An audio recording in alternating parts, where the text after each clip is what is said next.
We wanted to make it real, how Goodfellas reinvented the gangster film. There was some trepidation when Martin Scorsese unveiled Goodfellas at the Venice International Film Festival on September 9, 1990. The director's previous film, The Last Temptation of Christ, had generated no small amount of controversy when shown at the same festival 2 years previously. A crowd of 25,000 Christians had protested outside Universal Studios in Los Angeles when it opened in the U.S., a Paris cinema where it was playing had been set on fire, and Scorsese himself had received death threats. Initially, the signs for Goodfellas had not been promising either. Warner Bros. Test screenings had gone badly, with reports of multiple people walking out during the film's violent opening sequence, in which actor Joe Pesci's vicious and unstable character repeatedly stabs a wounded gangster with a kitchen knife. But Scorsese needn't have worried. Goodfellas opened to huge critical acclaim, and he picked up the festival's Silver Lion Award for Best Director. The film went on to earn 6 Oscar nominations, with Pesci's terrifying turn as Tommy DeVito, based on real-life gangster Thomas DeSimone, winning him the Academy Award for Best Supporting Actor. Goodfellas is now widely recognized as a cinematic masterpiece.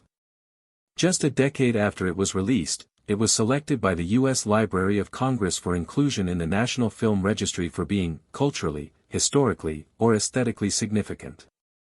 The film is based on Nicholas Pileggi's 1985 bestseller, Wise Guy, and anchored by a charismatic central performance from Ray Liotta.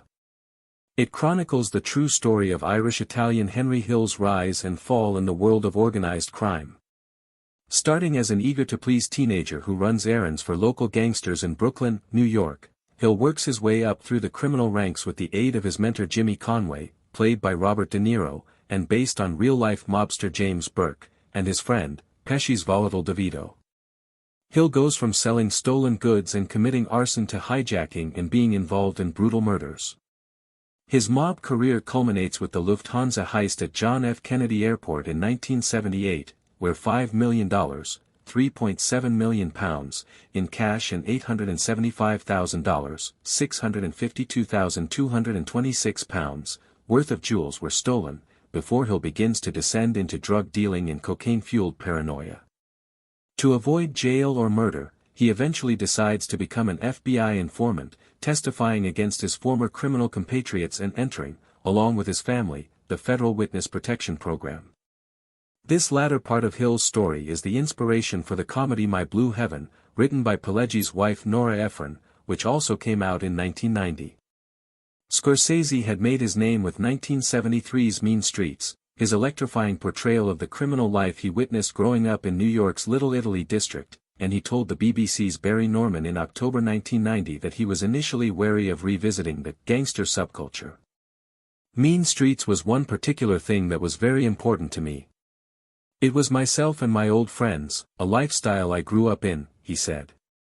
But he found that Hill's recollections or his stories, or whatever you want to call this incredible marathon narrative that Nick Pileggi put together, with all these tapes that he had such a wonderful honesty about it.